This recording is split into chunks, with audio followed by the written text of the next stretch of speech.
The Midnight Masquerade, a sleep story.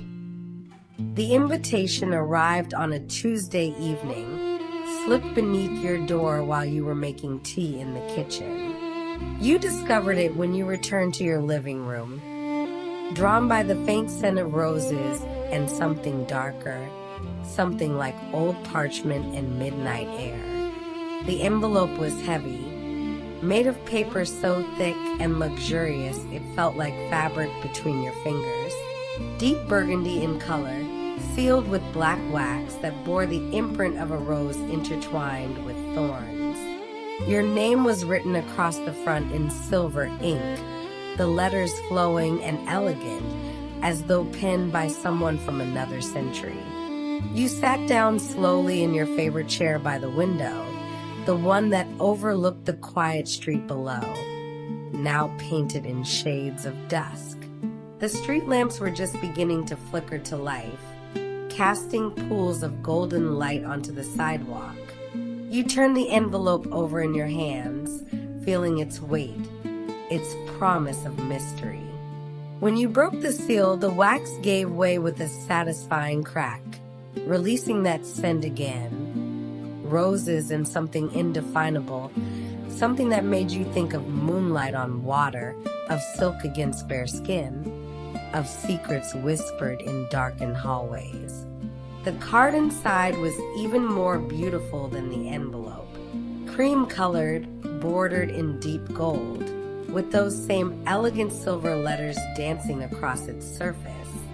"You are cordially invited," it read, "to the Midnight Masquerade, a gathering of kindred spirits beneath the dark moon. Saturday next, at the stroke of midnight, the old Ashford estate on Thornhill Road. Come as you are, but wear your mask.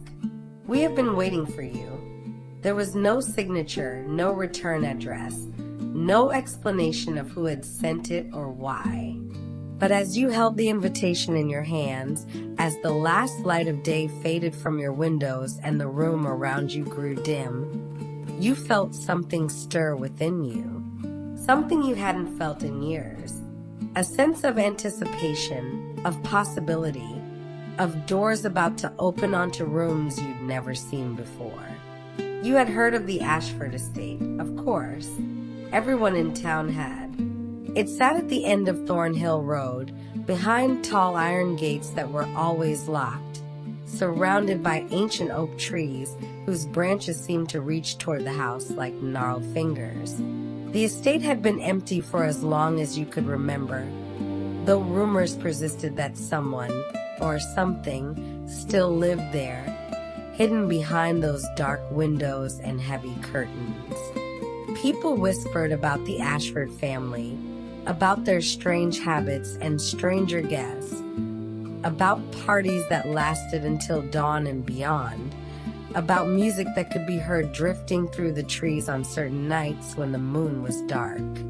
But these were old stories, passed down from grandparents to parents to children, worn smooth with retelling like stones in a river. No one really believed them anymore. And yet here you sat, with an invitation to the very place those stories warned about, and you knew without question that you would go. How could you not? In the midst of your ordinary life, with its ordinary routines and ordinary days, here was something extraordinary. Here was mystery.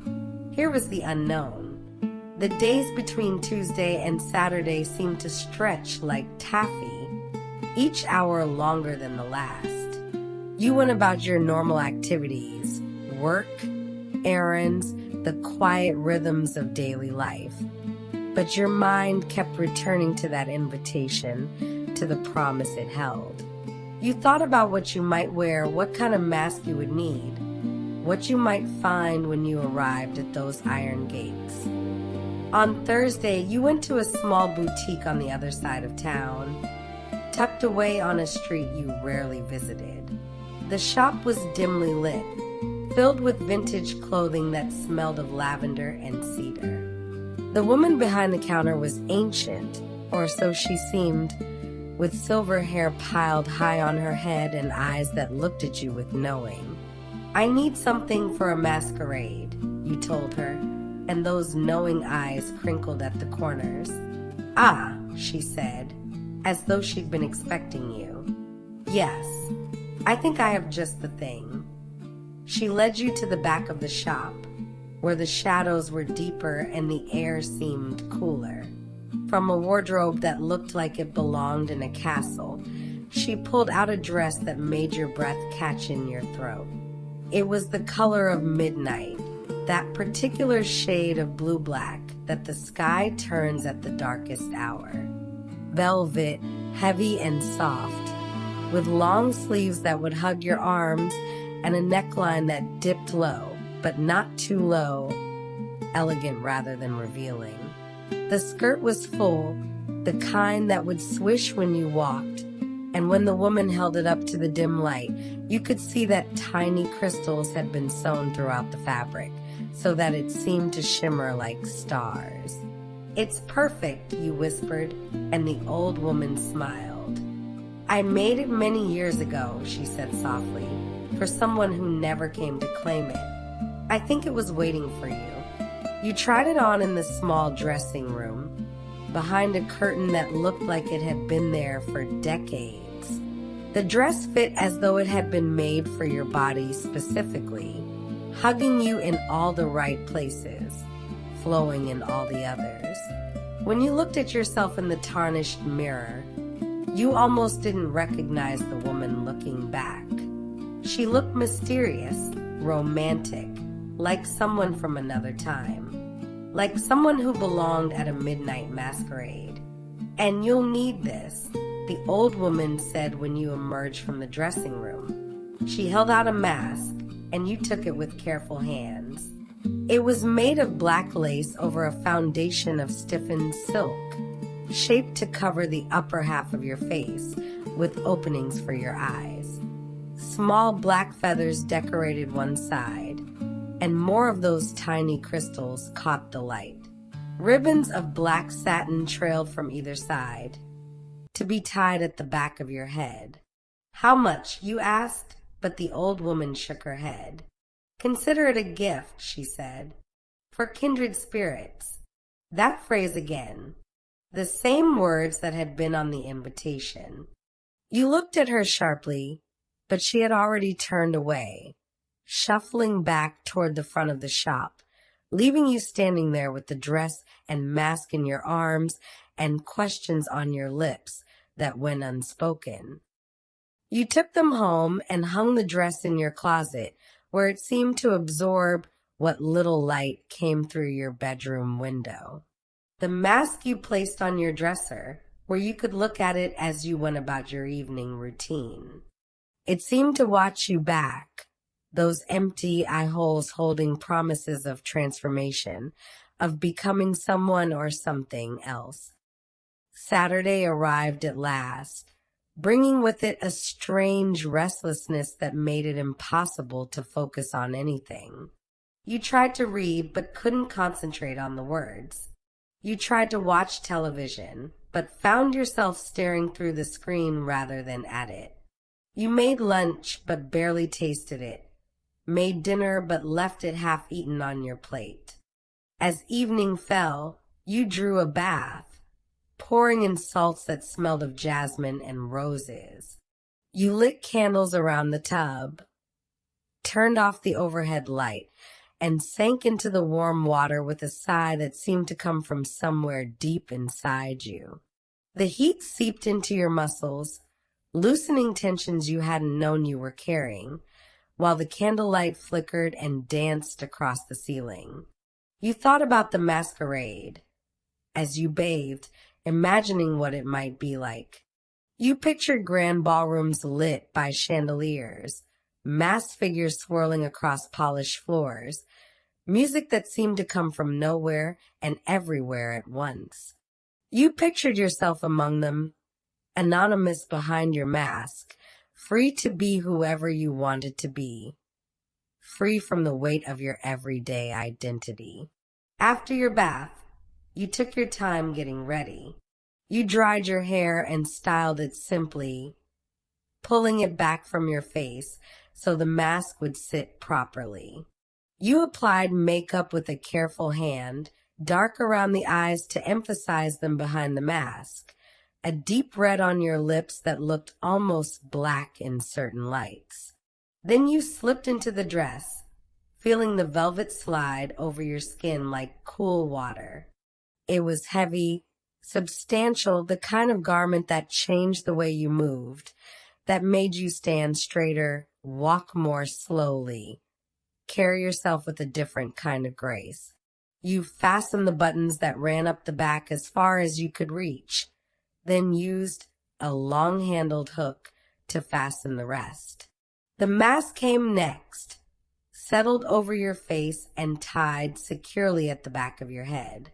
Looking in the mirror, you saw that transformation you'd imagined. The woman looking back at you was familiar, but not quite, known but unknown. She was beautiful in a way you didn't usually see yourself, mysterious and alluring and just a little bit dangerous. You chose simple shoes with low heels. You would need to walk, after all, and a velvet cloak to keep you warm. It was nearly 11 when you finally left your apartment, locking the door behind you and descending the stairs to the street below. The night was cool but not cold, perfect for walking. The air smelled clean, washed by a rain that had fallen earlier in the day. The moon was dark, just as the invitation had promised, leaving the sky full of stars that seemed unusually bright. You could see them between the street lamps, glittering like the crystals on your dress. You walked through the familiar streets of your neighborhood, your footsteps echoing in the quiet. Most people were inside at this hour, warm behind lit windows, watching television or reading or preparing for bed. You felt like a ghost moving through their world, invisible and separate, on your way to something they couldn't see or understand. As you walked, you became aware of others on the streets as well. Not many, just a few here and there, all moving in the same direction you were. A man in a dark suit with a silver mask shaped like a wolf's face. A woman in deep purple with a mask of peacock feathers. A couple walking hand in hand, both masked, both dressed in shades of crimson. None of you spoke. None of you acknowledged each other beyond small nods of recognition. But you all moved together like a river flowing toward the same destination, drawn by the same mysterious pull. Thornhill Road began at the edge of town, where the street lamps grew fewer and the houses spread farther apart. The pavement gave way to cobblestones, old and uneven, that made you watch your step. Trees grew thicker here, their branches meeting overhead to form a natural tunnel that blocked out the stars.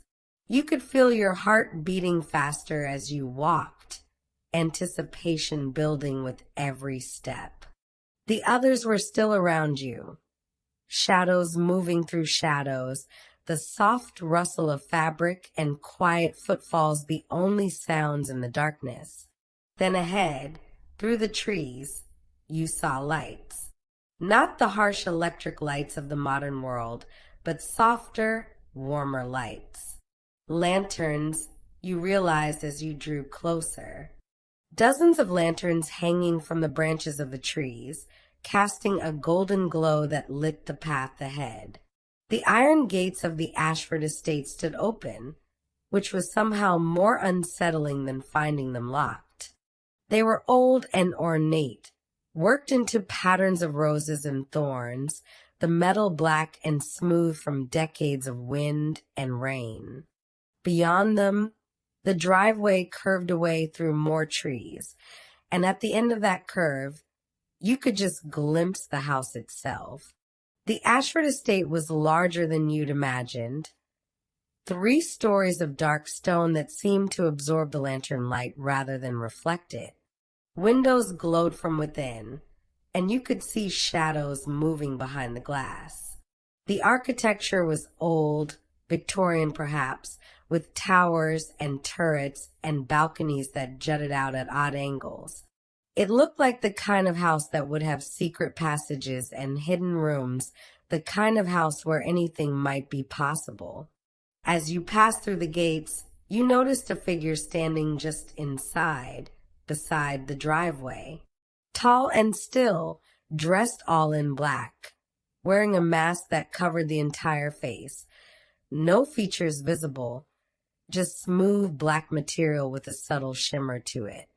The figure inclined its head as you passed, a gesture that seemed both welcoming and warning at once. The driveway was longer than it had looked from the gates.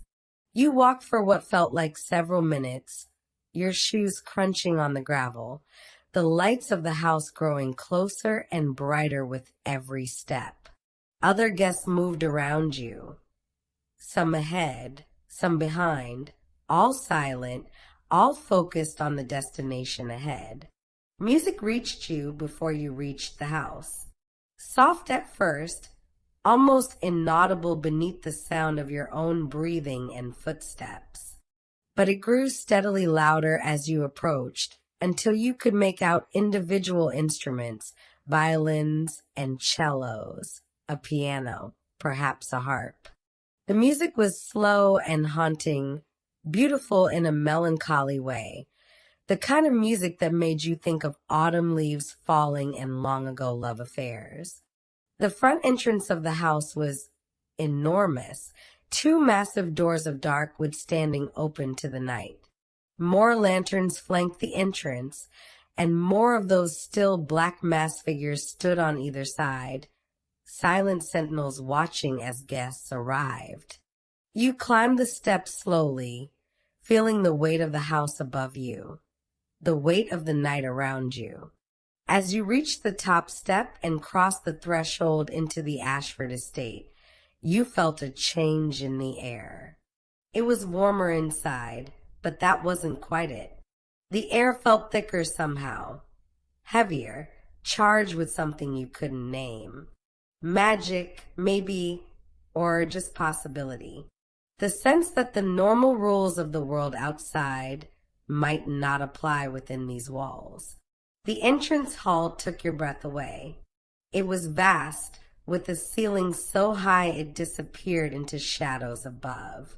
A chandelier hung in the center of the space, massive and glittering with what must have been 1,000 candles. The floor was marble, polished to a mirror shine, reflecting the candlelight so that it seemed as though you were standing on captured stars. Walls of dark wood paneling rose on either side, decorated with paintings in heavy gilt frames, portraits of serious-faced men and women in old-fashioned clothing, landscapes of forests and mountains beneath stormy skies, still lives of flowers that looked almost alive in the flickering light. A grand staircase curved up from the center of the hall, splitting into two branches that led to the floors above. The banister was carved wood, every inch of it decorated with those same roses and thorns that had adorned the gates outside. Guests were ascending the stairs, their colorful costumes bright against the dark wood, their masks hiding their identities. You followed them up, your hand gliding along the smooth banister, your feet silent on the carpeted steps. At the top, the staircase opened onto a wide gallery that ran the length of the house. More paintings hung here, interspersed with tall windows that looked out onto the grounds. Through one window, you caught a glimpse of gardens below, lit by more of those golden lanterns, with paths winding between carefully sculpted hedges. But it was the ballroom that drew you, its entrance at the center of the gallery, doors thrown wide to reveal the space beyond. You moved toward it as though pulled by an invisible string, drawn by the music that swelled and echoed, by the sight of masked figures moving within, by something deeper and more primal that you couldn't name. The ballroom was magnificent, easily the size of your entire apartment, perhaps larger, with more of those impossibly high ceilings and more of those glittering chandeliers. The walls were covered in silk wallpaper of deep burgundy, patterned with gold. Tall mirrors in ornate frames hung at intervals, reflecting the light and the guests, making the room seem even larger than it was. But it was the people, the guests, that truly made the scene magical. There must have been 100 of them, maybe more, all dressed in finery that ranged from elegant to elaborate. Gowns of silk and satin and velvet in every color imaginable, deep jewel tones of ruby and sapphire and emerald, soft pastels of rose and lavender and cream, stark blacks and whites and golds. And all of them masked. Some wore simple domino masks like yours, covering just the eyes. Others wore full-face masks shaped like animals or mythical creatures or abstract designs. Some were decorated with feathers or jewels or flowers. Some were beautiful, some were grotesque, some were both at once. The guests moved through the ballroom in a slow, dreamlike way, some dancing to the music, others conversing in quiet groups, still others standing alone and watching. Waiters circulated through the crowd carrying trays, some with crystal flutes of champagne, others with small plates of delicacies that looked almost too beautiful to eat. You accepted a glass of champagne from a passing waiter, one of those silent figures in black masks. The crystal was cold against your fingers, and when you sipped, the champagne was perfect, dry and crisp with just a hint of something sweet, something that might have been roses or might have been something else entirely.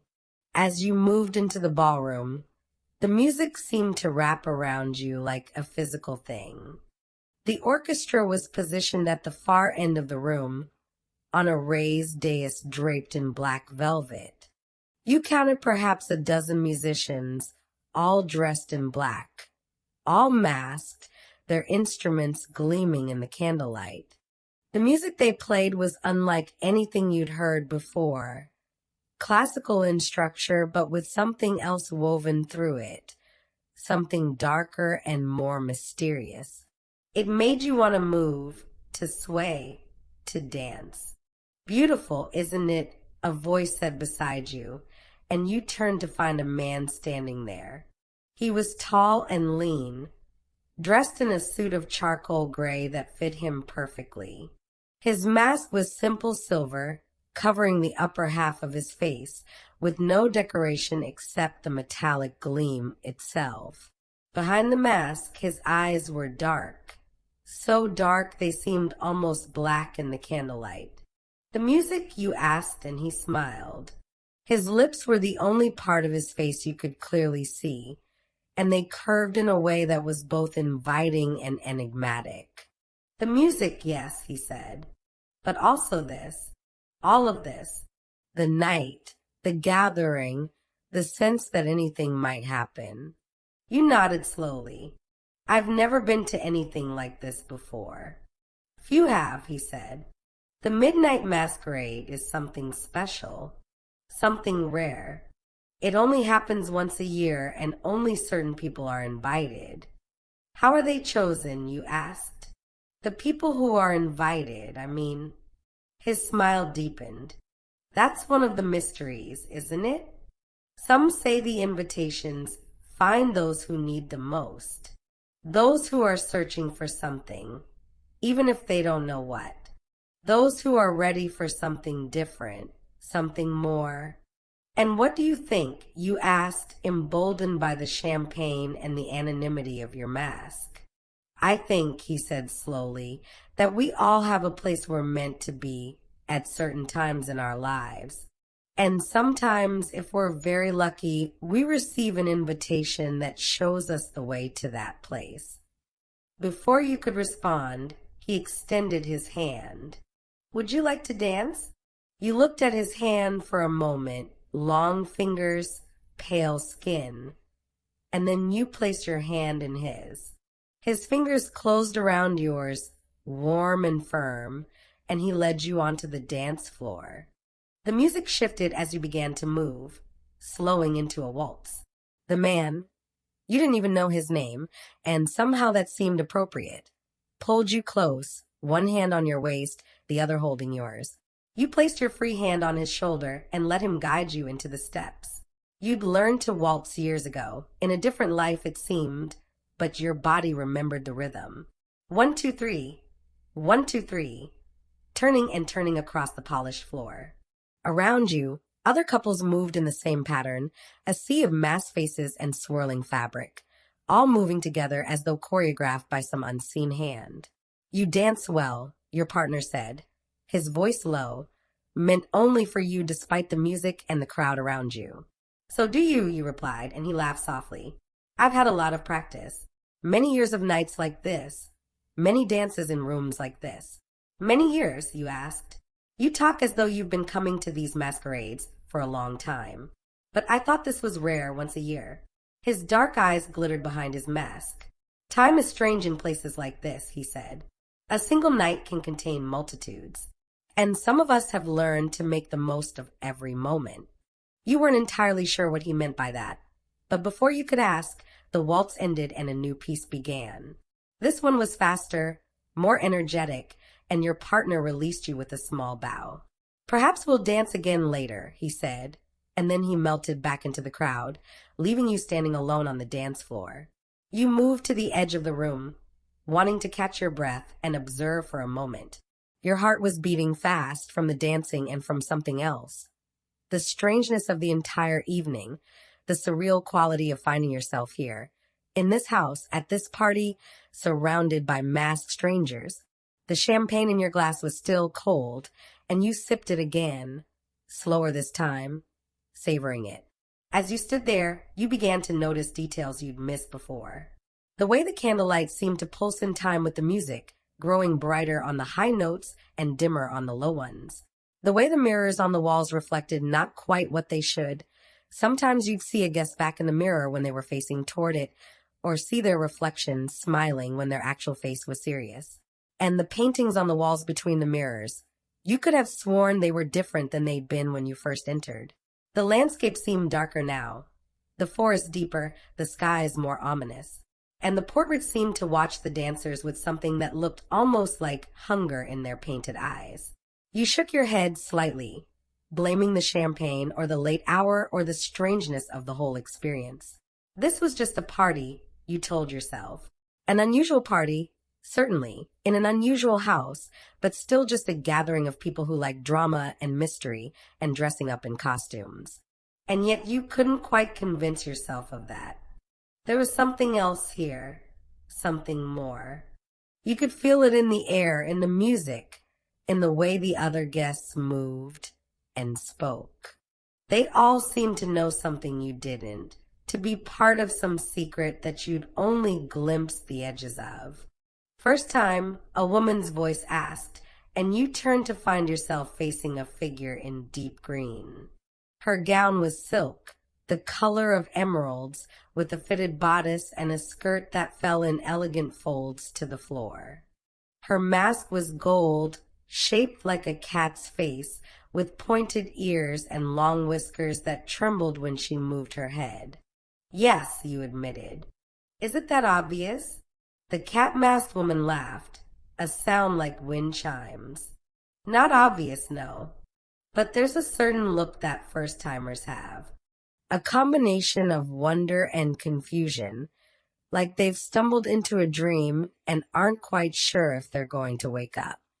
That's exactly how it feels, you said, grateful to have someone put it into words. It will make more sense as the night goes on, she said. Or perhaps it will make less sense, but you'll care less about understanding it. Sometimes that's the same thing. She gestured toward the rest of the ballroom. Have you explored yet? Beyond this room, I mean. There's so much more to see. I didn't realize we were allowed to explore, you said. Oh, You're encouraged to, she assured you. That's part of the point of the masquerade. To wander, to discover, to find things you didn't know were waiting for you. All the doors are open tonight. Well, almost all of them. The locked ones are locked for good reason, but you'll know those when you find them. What kind of things are there to discover? You asked, intrigued despite your caution. The Catwoman tilted her head, considering. Libraries full of books that no longer exist anywhere else. Gardens that bloom at midnight. Rooms where time moves differently than it does out here. Conversations with people who might change the way you see the world. Or yourself. She reached out and touched your arm lightly, a gesture of reassurance. Don't be afraid to wander. That's why you're here, after all. To explore, to experience, to step outside the boundaries of your ordinary life. You're perfectly safe within these walls, as long as you remember one thing. What's that, you asked? When the clock strikes 3, you must leave. No matter what you're doing, no matter how interesting the conversation or how beautiful the moment. When you hear those chimes, go immediately. Don't linger, don't try to stay. The masquerade ends at 3, and it's important that you respect that boundary. What happens if I don't? You asked, half joking. But the Catwoman's expression, what you could see of it behind her mask, was serious. Nothing good. The magic that makes this night possible, that keeps this house and all of us safe, it only works within certain parameters. Outside those parameters, things can go wrong. So promise me and promise yourself when the clock strikes 3, you'll leave. I promise, you said, feeling the weight of that promise settle over you. She smiled then, the seriousness falling away. Good. Now go, explore, enjoy yourself. Dance with strangers, taste strange foods, lose yourself in the mystery of it all. This is your night, after all. Make the most of it. With that, she drifted away into the crowd, her green gown bright against the darker colors around her, her golden mask catching the light as she moved. You finished your champagne and set the empty glass on the tray of a passing waiter. Then, following the Catwoman's advice, you moved toward one of the doorways that led out of the ballroom. This one opened onto a corridor lined with more paintings and lit by more candles. The carpet beneath your feet was deep burgundy, so soft that your footsteps made no sound at all. Doors stood at intervals along both sides of the corridor, some closed, some partially open, inviting exploration. You passed the closed doors without trying them, respecting the privacy or secrecy they implied. But the open doors called to you, and you paused at each one to look inside. One room was a study filled with books from floor to ceiling. A fire burned in the fireplace, even though it was spring, and leather armchairs sat invitingly near the hearth. A man in a black mask sat in one of the chairs, reading a book that looked ancient, its pages yellowed and fragile. He glanced up as you paused in the doorway and nodded at you, but he didn't speak, and after a moment you moved on. Another room was a music room, smaller than the ballroom, but no less elegant. A grand piano sat near the windows, its surface polished to a high shine. A woman in pale blue sat at the piano, playing softly, not the same music that came from the ballroom, but something else, something more personal and intimate. She too looked up as you passed, and she smiled, her fingers never stopping their movement across the keys. A third room was filled with masks, hundreds of them, perhaps thousands, displayed on the walls and on stands and in glass cases. They were every type imaginable, leather and silk, wood and metal, simple and elaborate, beautiful and grotesque. Some looked ancient, others modern. Some looked human, others decidedly not. You stepped into this room, drawn by the sheer variety, the sheer creativity on display. As you moved among the masks, you noticed that some of them seemed to watch you, their empty eye holes following your movement. You told yourself it was just a trick of the candlelight, the way the flames flickered and cast moving shadows. But it felt like more than that.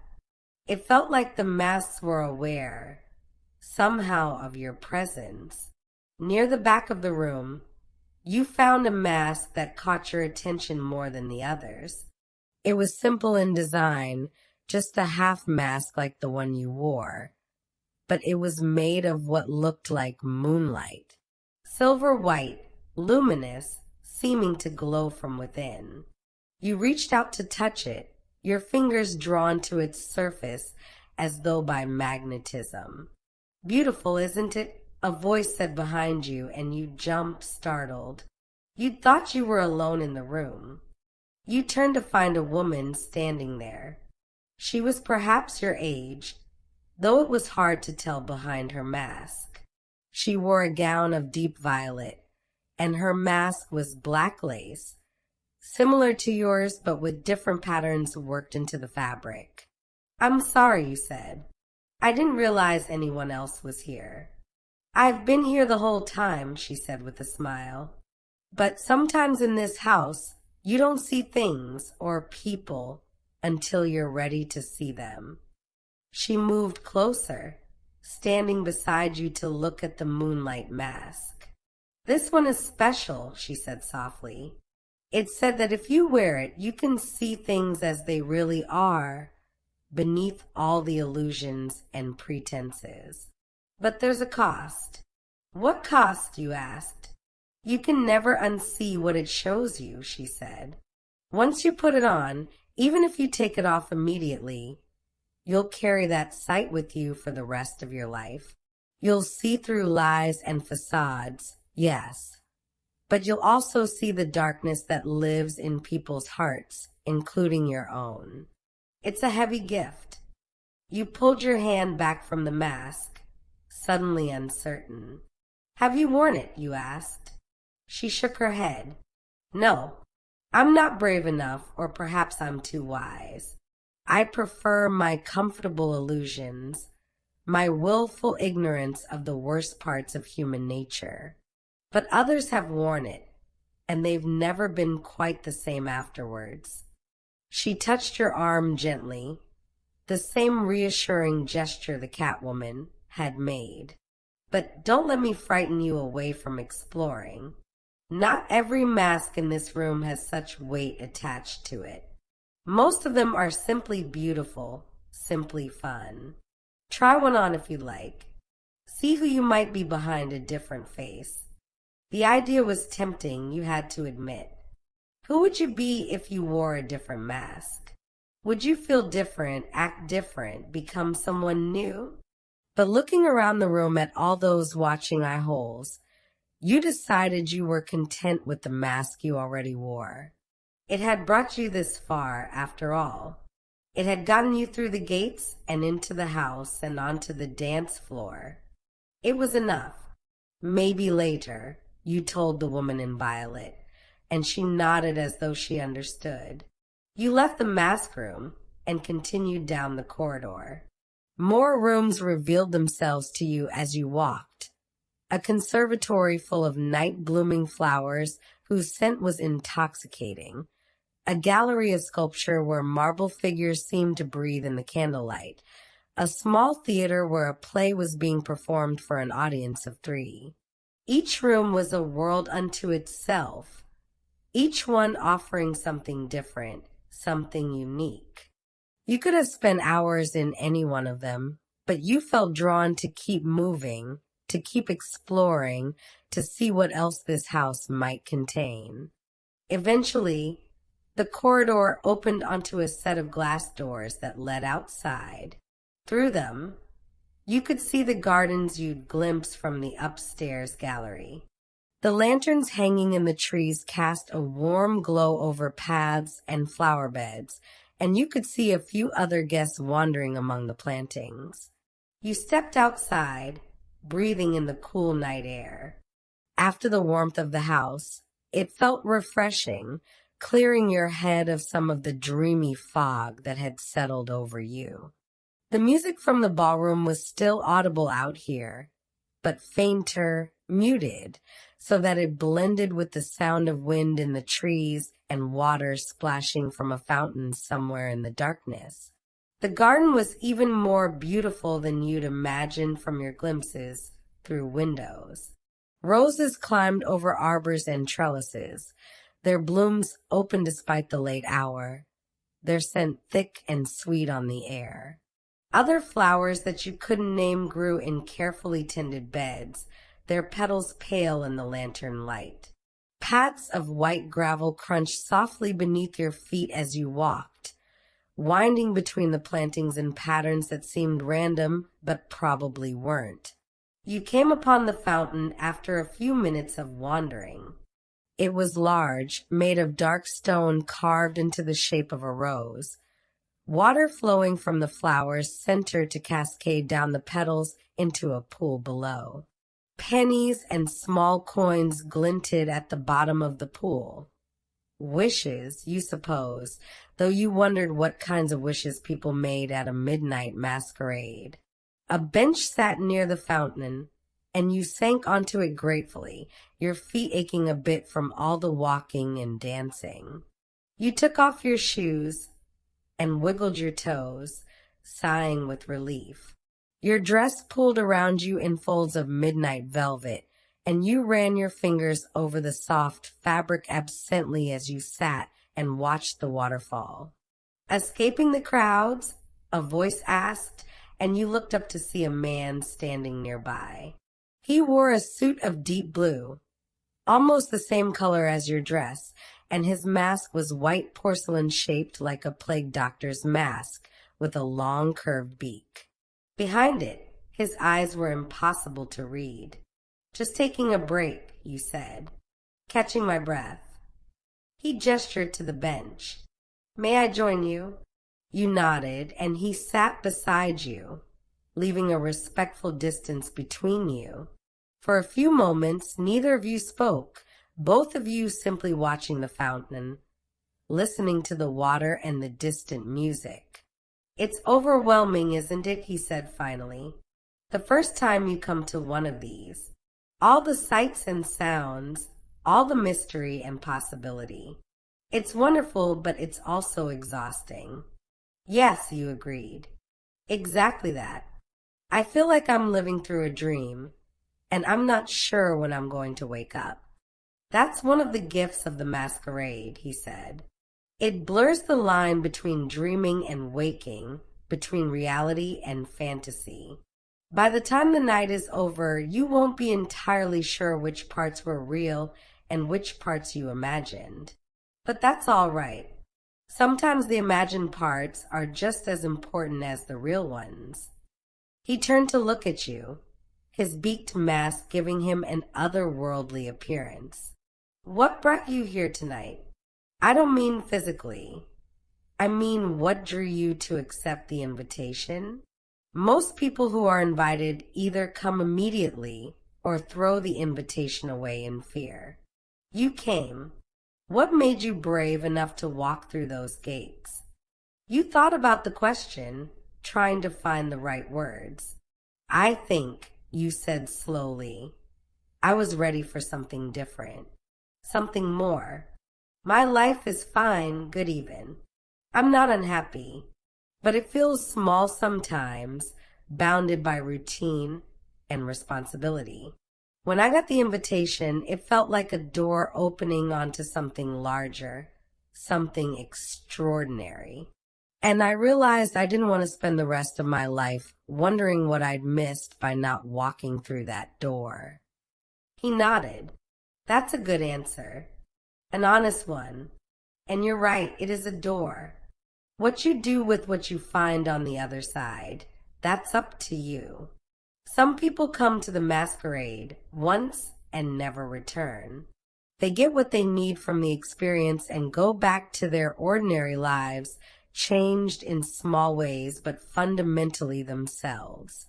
Others become regulars, returning year after year, always seeking that same sense of possibility, that same magic. What about you, you asked? Which are you? He laughed softly, a sound muffled by his mask.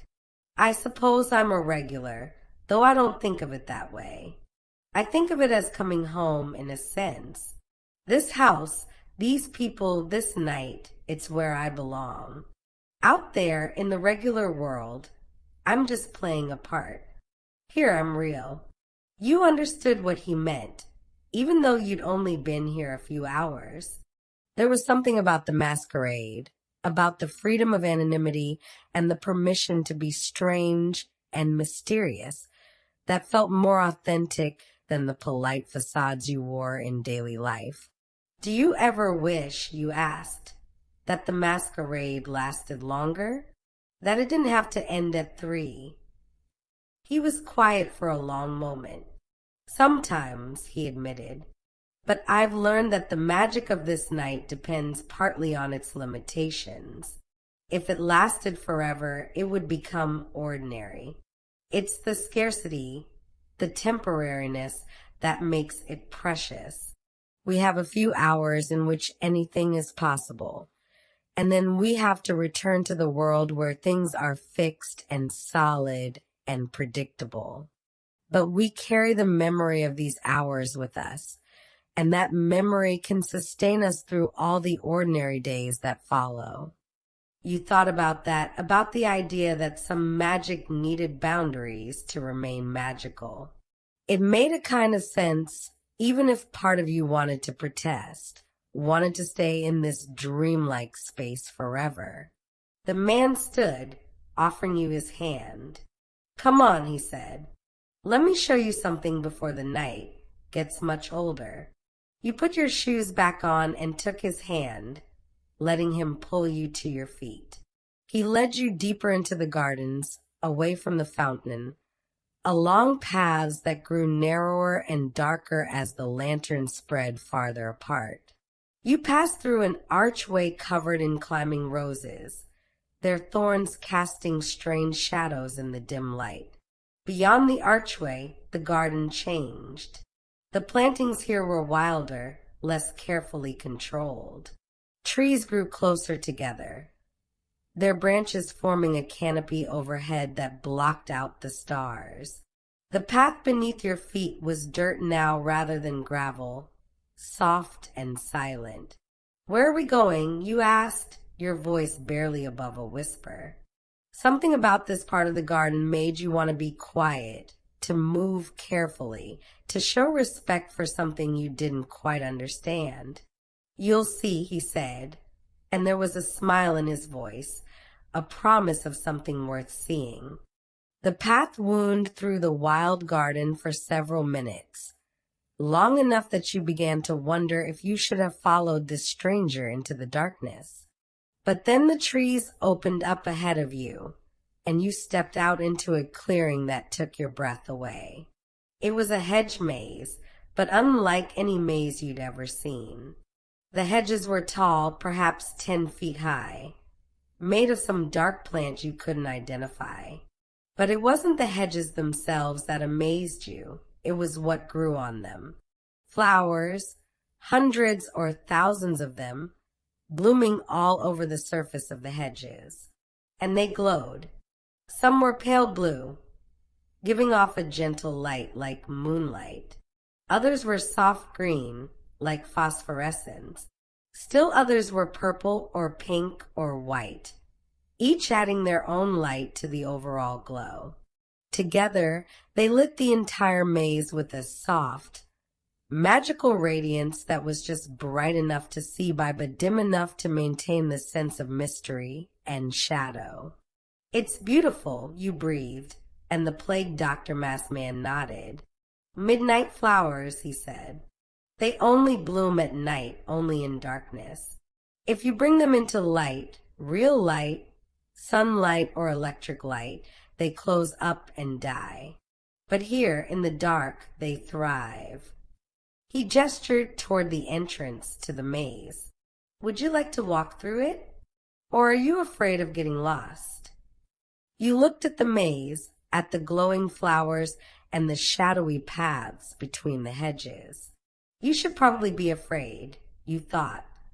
You were in the middle of a strange garden with a masked stranger, about to enter a maze that you might not find your way out of. But the fear that should have been there was absent, replaced by curiosity and that same sense of possibility you'd been feeling all night. I'm not afraid, you said, and you meant it. He smiled behind his mask. You could see the way his eyes crinkled at the corners. Good. Then let's go. The entrance to the maze was marked by an arch of the glowing flowers, woven together to form a gateway. You stepped through it and into the maze itself, the plague doctor masked man beside you. Inside the maze, the world seemed to shrink down to just the path ahead of you and the hedges on either side, so tall they blocked your view of anything beyond them. The flowers provided just enough light to see where you were going, but not enough to see very far ahead. Every turn might lead to another path or might lead to a dead end. There was no way to know until you got there. You turned left at the first intersection, following instinct rather than any real plan. The plague doctor masked man followed, not trying to direct you, letting you choose your own way. The path curved and turned, split and rejoined itself. Sometimes you'd walk for a while without any choice of direction, and sometimes you'd come to a point where 3 or 4 paths diverged, each one looking equally promising or equally treacherous. There's no wrong way through, the man said at one point, after you'd been walking for several minutes. Every path leads somewhere. Some take longer than others, but they all eventually lead either to the center or back to the entrance. What's at the center? You asked. You'll see, he said again, that same promise in his voice. You continued on, making choices at random, sometimes doubling back when you hit a dead end, sometimes pressing forward with confidence. Time seemed strange in the maze, just as it had seemed strange in the house. You might have been walking for 10 minutes or an hour, you couldn't tell. But eventually, after more turns and choices than you could count, you came to a place where the path opened up into a circular space at the heart of the maze. And in the center of that space was a tree. It was unlike any tree you'd ever seen. Tall and ancient looking, with a trunk so wide it would take several people holding hands to encircle it. The bark was dark, almost black, and covered in ridges and whorls that looked almost like faces if you looked at them the right way. But it was the tree's branches and leaves that were truly extraordinary. The branches spread out in every direction, creating a canopy that covered the entire circular space. And from those branches hung more of the glowing flowers, along with what looked like crystals or glass teardrops. So many of them that the whole tree seemed to shimmer and sparkle in the dim light. The leaves were silver on one side and dark green on the other, and when the slight breeze moved through them, they rustled with a sound like whispered secrets. This is the heart of the estate, the plague doctor masked man said softly. The oldest tree on the property, perhaps the oldest tree in the region. It's been here for centuries, long before the house was built. Some say it's the reason the house was built here, that the Ashford family was drawn to this place because of the tree's power. What kind of power? You asked, stepping closer to the tree. Drawn by its beauty and its strangeness. The power to grant wishes, some say. The power to show people their futures, others claim. I think it's simpler than that. I think the tree is just a place where the veil between what is and what could be grows thin. Stand beneath its branches, and you might see possibilities you hadn't considered before. You might understand truths about yourself that you'd been avoiding. Or you might just feel peaceful, connected to something larger than yourself. He gestured toward the tree. Go ahead. Stand beneath it. See what it has to show you. You walked slowly toward the tree, feeling the weight of the moment, the significance of it. When you stepped beneath the canopy of branches, the world seemed to shift slightly, the way it does when you stand up too fast or spin around with your eyes closed. You reached out a hand to steady yourself against the trunk, and the bark beneath your palm was warm, as though the tree had a heartbeat, a life force of its own. You closed your eyes and breathed deeply, inhaling the scent of earth and flowers and something else, something clean and wild that you couldn't name. You felt the tree's presence around you, ancient and patient and knowing. And in that moment, standing there with your hand on the bark and your eyes closed, you saw something. Not with your physical eyes, with some other kind of sight, some inner vision. You saw yourself as you were right now in your 40s, standing at this crossroads in your life. And you saw other versions of yourself branching out from this moment like the branches of the tree.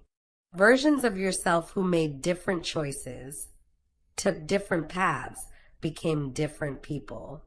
You saw a version of yourself who left the masquerade early, who went home and never returned, who spent the rest of her life wondering what she'd missed. That version of you was safe but small, her world bounded by caution and fear. You saw a version of yourself who stayed past 3 o'clock despite the warning, who pushed boundaries and broke rules, who chased the magic without regard for consequences. That version of you was free but lost, consumed by her hunger for more, for always more, until she couldn't find her way back to anything real. And you saw a version of yourself who walked the middle path, who took the magic offered by this night, but also knew when to let it go, who carried what she learned here back into her ordinary life and let it transform her from within. That version of you was neither safe nor lost. She was balanced, grounded in reality, but still open to wonder. You understood in that moment that the choice was yours. The tree wasn't showing you a fixed future. It was showing you possibilities. What you made of this night, what you took from it and what you left behind, that was up to you. When you opened your eyes, the world had settled back into place. The plague doctor masked man was watching you, his expression unreadable behind his mask. Did you see something? He asked. Yes, you said simply. You didn't elaborate, and he didn't push. Some experiences you were learning were meant to be private, held close to the heart rather than shared. You stood beneath the tree for a few minutes longer, your hand still resting on the trunk, feeling that strange warmth, that sense of connection. Then, finally, you stepped back, breaking the physical contact, but carrying the memory of it with you. Thank you, you said to the man, for bringing me here. He inclined his head. It's the best thing I can show a first-timer. The heart of the masquerade, in a very literal sense. Now you understand what this night is really about, not just costumes and mystery, but transformation, possibility, seeing yourself clearly enough to make real choices about who you want to be. He offered his arm, and you took it, letting him lead you out of the circular space and back into the maze. Finding your way out was easier than finding your way in. The paths seemed to open up before you, guiding you back toward the entrance almost without effort. When you emerged from the maze back into the wild garden, you felt different. Not dramatically changed, not someone entirely new, but shifted somehow. More aware of yourself, of your choices, of the life you were living and the lives you could be living. The plague doctor masked man walked with you back through the gardens toward the house. The music from the ballroom grew louder as you approached, and you could see through the glass doors that the dancing was still going on, the masked figures still swirling across the floor. "Will you dance again?" he asked as you reached the doors. You considered. "Maybe, but I think I'd like to explore a bit more first. See what else the house has to offer." He nodded. "A wise choice. Pace yourself. The night is long, but not endless. Make the most of every moment, but don't try to do everything. Choose what calls to you most strongly." He bowed then, a formal gesture that seemed fitting for the night and the setting. "It's been a pleasure talking with you. I hope the rest of your evening is everything you want it to be." "Thank you," you said. "I hope so too." He turned and walked away, disappearing into the house, leaving you standing at the glass doors looking out into the gardens and in toward the ballroom, poised between exterior and interior, between solitude and society. After a moment, you stepped inside, back into the warmth and light and music. The ballroom was still full of guests, and the dancing continued, but you found yourself drawn away from it, back toward the gallery and the corridors beyond, curious to see what else you might discover. You climbed the grand staircase again, this time going up past the second floor to the third. The corridors here were narrower, more intimate, lined with doors that were mostly closed. But one stood open, and as you passed it, you heard voices, soft conversation, laughter. You paused in the doorway and saw a small sitting room, furnished with velvet couches and armchairs arranged in a circle. Perhaps a dozen people sat there, all masked, all holding glasses of wine or brandy, engaged in animated conversation. One of them noticed you standing there and waved you in. "Join us," she called. "We're just talking, sharing stories. Everyone's welcome." You hesitated, then stepped inside. The woman who'd invited you patted the seat beside her on one of the couches, and you sat, feeling the velvet soft beneath you. "We were just discussing," the woman said, "the masks we wear in everyday life. Not physical masks like tonight, but the personas we put on to get through the world. The different faces we show to different people." "Everyone wears masks," a man across the circle said. He wore a mask shaped like comedy, smiling broadly, exaggeratedly cheerful. But his voice was serious, thoughtful. "We have our work faces, our friend faces, our family faces. Rarely do we show anyone our real face, the one underneath all the performances." "Is there a real face underneath?" another woman asked. She wore a tragedy mask, the opposite of the comedy mask, its expression sorrowful. "Or are we just the sum of all our masks, all our performances? Maybe there's no core self, just different versions we cycle through depending on context." The conversation continued, philosophical and deep, and you found yourself drawn into it, offering your own thoughts, listening to others. Everyone here seemed intelligent and thoughtful, willing to consider different perspectives, to question their own assumptions. Time passed. You weren't sure how much. The conversation flowed from topic to topic, from the nature of identity to the meaning of happiness to the role of art in society. Someone brought more wine, and you accepted a glass, sipping slowly as you listened and spoke and thought. Eventually, you excused yourself, feeling the need to move again, to see more. You thanked the group for including you, and they waved you off with warm wishes and invitations to return if you wanted to. Back in the corridor, you continued your exploration. You found a room full of mirrors, not masks this time, but mirrors of all sizes and shapes, some flat and some curved, some clear and some tinted. Looking into them, you saw yourself reflected in 100 different ways: taller, shorter, wider, thinner, distorted and changed and strange. It was disorienting and fascinating, and you spent several minutes moving through the room, watching your reflection shift and change.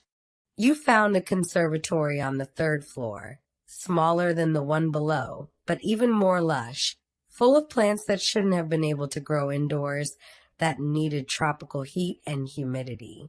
The air here was thick and warm, almost like a living thing, and the scent of growing things was overwhelming. You sat on a stone bench surrounded by ferns and orchids and let the warmth seep into your bones. You found a room that seemed to be a study or office, with a large desk covered in papers and books and what looked like maps of places that might or might not exist. A woman sat at the desk, writing in a journal with a quill pen, her mask pushed up on top of her head as she worked. She glanced up as you entered, smiled, and went back to her writing, undisturbed by your presence.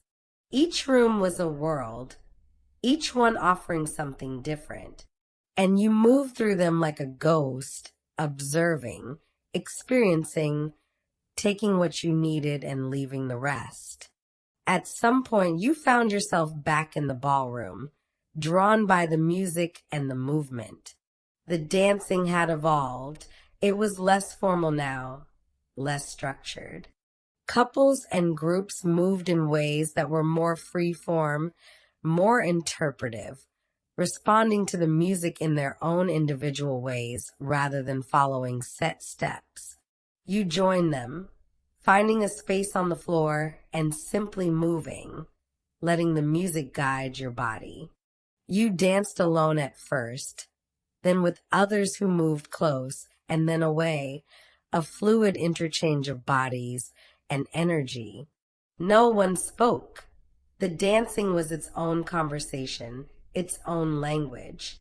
You danced until you were breathless, until your feet ached and your heart pounded and you felt more alive than you had in years.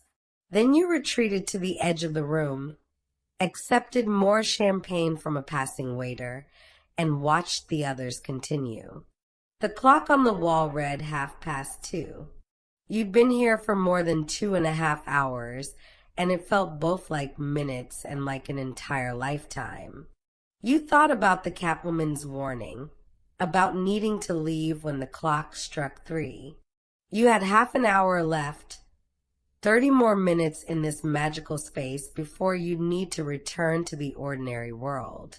You decided to spend it back in the gardens, in the cool night air, under the stars. You made your way through the house, down the stairs, through the glass doors, and out into the night. The gardens were quieter now. Most of the guests had either gone inside or were focused on other parts of the estate.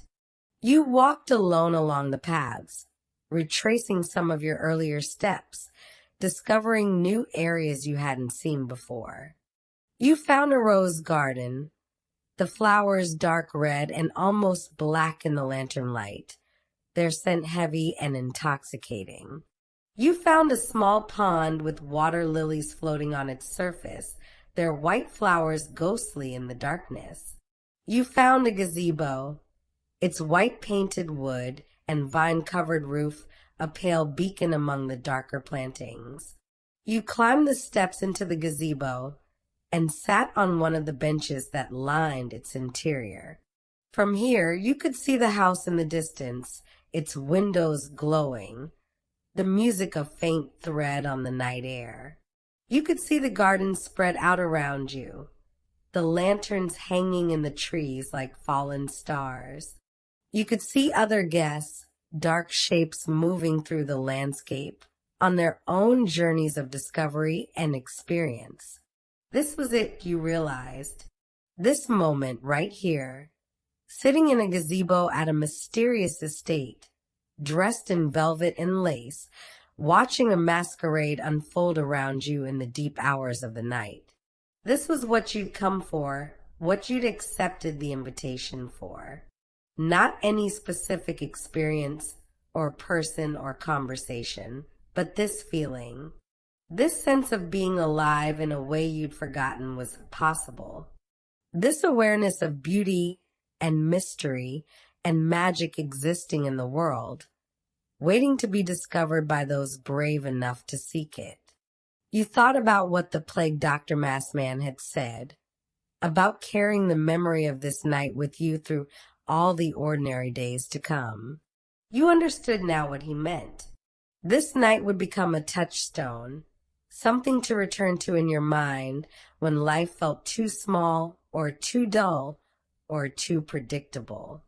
You'd remember the glowing maze and the ancient tree, the ballroom full of masked dancers and the philosophical conversations, the champagne and the music and the feeling of velvet against your skin. And more than that, you'd remember what you'd learned about possibility, about choice, about the different versions of yourself that existed as potentials, waiting for you to step into them. You'd remember that transformation was possible, that magic was real, that wonder could be found if you were willing to look for it. A bell began to chime somewhere in the house, deep and sonorous. You counted the strikes. 1, 2, 3. The masquerade was over. Time to leave. You stood up from the gazebo bench and made your way back through the gardens toward the house. Other guests were doing the same, all moving in the same direction, all silent. There was a solemnity to this departure, a recognition that something precious was ending. You entered the house through the glass doors and joined the stream of guests moving toward the front entrance. No one rushed, but no one lingered either. Everyone seemed to understand the importance of respecting the 3 o'clock boundary. In the entrance hall, the silent black masked figures stood by the doors, seeing guests out. You passed between them and descended the front steps. The driveway stretched ahead of you, lit by those same lanterns, leading back toward the iron gates and the world beyond. You walked slowly, wanting to draw out these last moments to hold onto the magic for as long as possible. Other guests walked around you, some alone, some in small groups. A few had removed their masks now, but most kept them on, as though unwilling to let go of their masked identities, just yet. At the gates, you paused and looked back at the house. It sat there, solid and dark against the night sky, its windows still glowing, music still faintly audible from its depths. It looked like something from a fairy tale, like something that might not be there if you came back in the daylight. Then you turned and stepped through the gates onto Thornhill Road and began the walk back toward town. The streets were empty at this hour, silent except for the sound of your footsteps and those of the other departing guests. The sky to the east was just beginning to lighten, the stars fading as dawn approached. You walked in a kind of trance, still half in the world of the masquerade, not quite ready to return fully to reality. When you reached your own neighborhood, the streets looked both familiar and strange. This was your world, the place where you lived your everyday life, but you were seeing it with new eyes now. The houses seemed different, the street lamps cast different shadows, even the air smelled different, or maybe you were different, changed by your night at the Ashford estate. You climbed the stairs to your apartment and let yourself in, closing the door softly behind you. The space was exactly as you'd left it. Why wouldn't it be? But somehow you'd expected it to have changed, to reflect the transformation you'd undergone. You removed your mask and set it on the dresser, next to the invitation that had started all this. You undressed slowly, hanging the midnight velvet dress in your closet where it seemed to absorb the light even here, in your ordinary bedroom. You washed your face, changed into your night clothes, and climbed into bed. But you couldn't sleep, not yet. Your mind was too full of images and memories, too alive with the experiences of the night. So you lay there in the growing dawn light, thinking about all you'd seen and done and learned. You thought about the masked strangers you danced with, talked with, observed. You wondered who they were in their everyday lives, what masks they wore when they left the masquerade behind. You wondered if you'd see any of them again, either at future masquerades or in the ordinary world, and if you'd recognize them without their masks. You thought about the house itself, with its ballrooms and libraries and maze of rooms, each one a treasure waiting to be discovered. You wondered about the Ashford family, about their history and their reasons for hosting these gatherings. You wondered if you'd ever learn the full story, or if that too would remain a mystery. You thought about the tree at the heart of the maze, about the vision it had shown you of possible futures, possible selves. You thought about the choice you'd made to walk the middle path, to take the magic without being consumed by it. You hoped you'd have the strength to live that choice, to carry the wonder of this night into your everyday life without losing yourself in the pursuit of more wonder, more magic, more mystery. As the sun rose fully, painting your room in shades of gold and rose, you finally felt sleep beginning to pull at you. You let yourself drift, secure in the knowledge that whatever came next, you had this night, this experience, this memory of transformation and possibility. Your last thought before sleep claimed you was simple. You'd go back next year.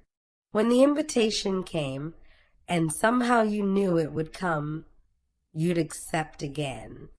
You'd return to the Ashford estate, to the midnight masquerade, to that place where the impossible became possible and masks allowed you to be more truly yourself than you could be anywhere else. But that was a year away. For now, you had this night to remember and all the ordinary days ahead in which to live out what you'd learned. You slept deeply, dreamlessly, and when you woke in the afternoon, you felt refreshed in a way you hadn't felt in years. The world outside your window looked brighter, sharper, more alive with possibility. And you knew that something fundamental had shifted inside you, that you'd never quite see the world the same way again. Epilogue, the days after. The days following the masquerade had a strange quality to them.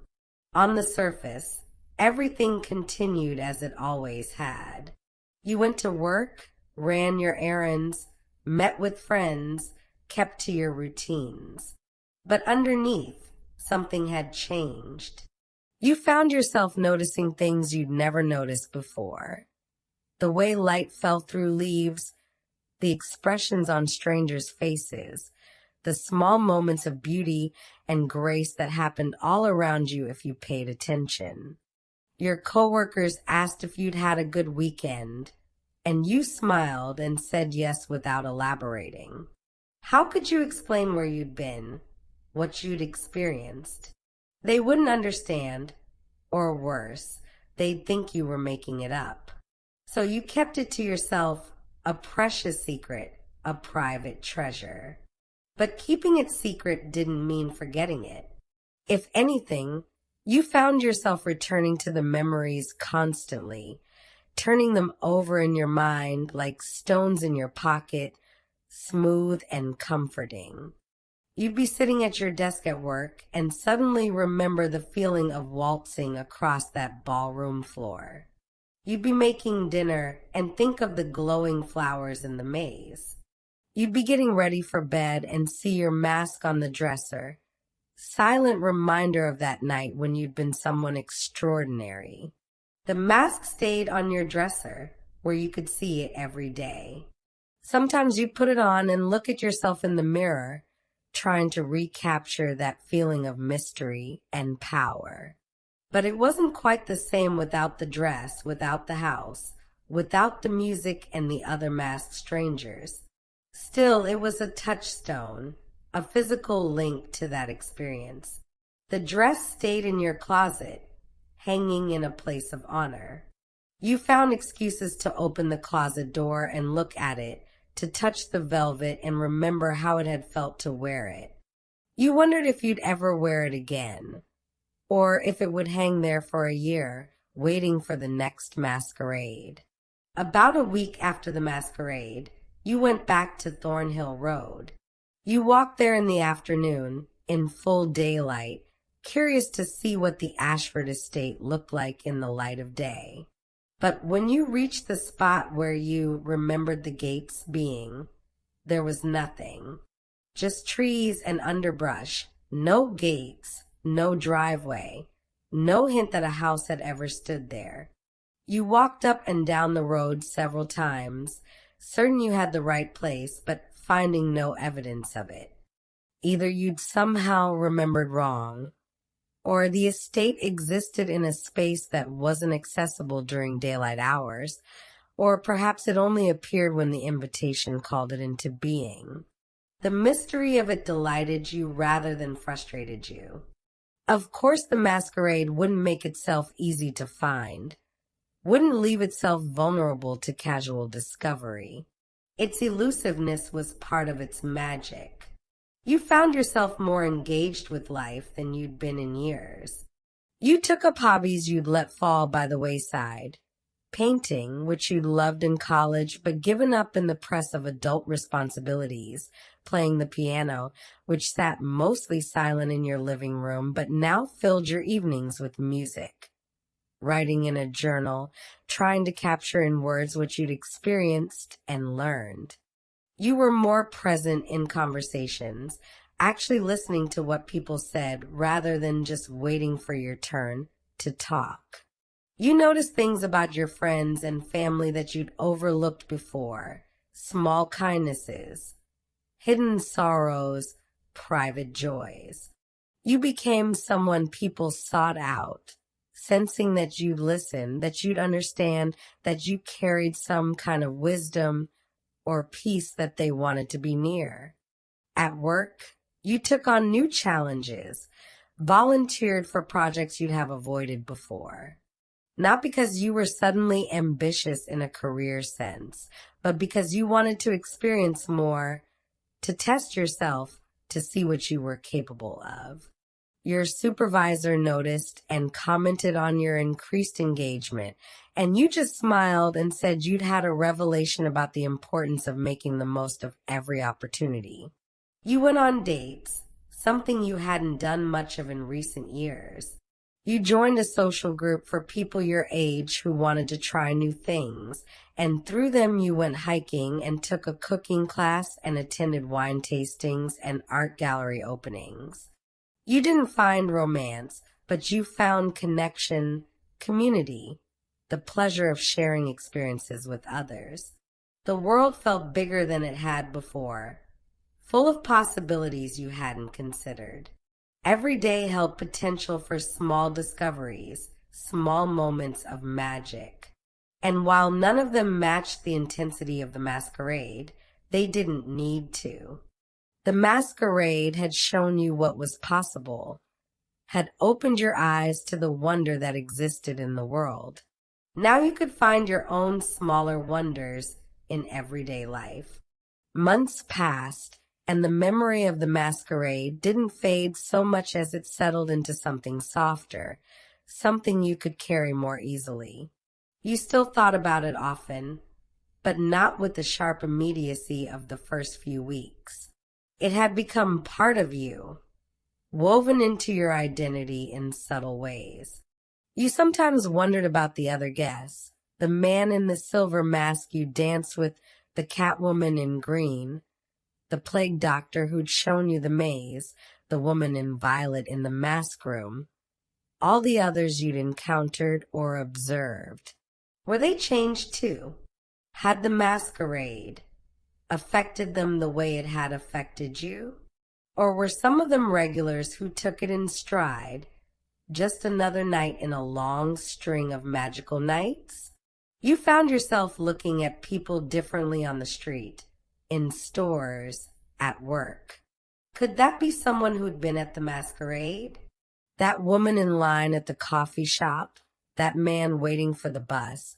That couple holding hands in the park? Were any of them kindred spirits who'd walked through those iron gates and danced in that candlelit ballroom? You'd never know, of course, unless you broke the unspoken rule of the masquerade and asked directly. And you wouldn't do that. The anonymity was important, the mystery was important. But it was fun to imagine, fun to think that you might be surrounded by others who'd shared the experience, all of you carrying the secret silently. As fall turned to winter and winter to spring, you found yourself anticipating. The invitation had come in the spring before, in early May. Would it come again? Would you be invited back, or had your one night been enough? You try not to think about it too much. Try not to let anticipation turn into anxiety. But as May approached, you found yourself checking your mailbox more frequently, looking for that telltale burgundy envelope. And then one evening in late April, there it was, slipped under your door while you were making tea, just like before. The same heavy burgundy paper, the same black wax seal with the rose and thorns, the same silver ink writing your name in elegant script. Your hands trembled slightly as you opened it. The card inside was identical to the first one with the same message: you are cordially invited to the midnight masquerade, a gathering of kindred spirits beneath the dark moon. Saturday next, at the stroke of midnight. The old Ashford estate on Thornhill Road. Come as you are, but wear your mask. We have been waiting for you. You sat down heavily, the invitation clutched in your hands, and felt tears prick your eyes. You hadn't realized how much you'd been hoping for this, how much you needed to know that the door was still open, that the magic was still available to you. This time, the days between receiving the invitation and Saturday night didn't drag. They moved at a normal pace, and you spent them in eager preparation. You took your dress to be cleaned and pressed. You practiced your dancing in your living room. You thought about what you wanted to experience this time, what parts of the house you wanted to explore that you'd missed the first time. But you also promised yourself that you wouldn't try to recapture the exact experience of the first masquerade. This would be different because you were different. You'd go with an open mind and an open heart, ready for whatever the night brought, without trying to force it to be a particular thing.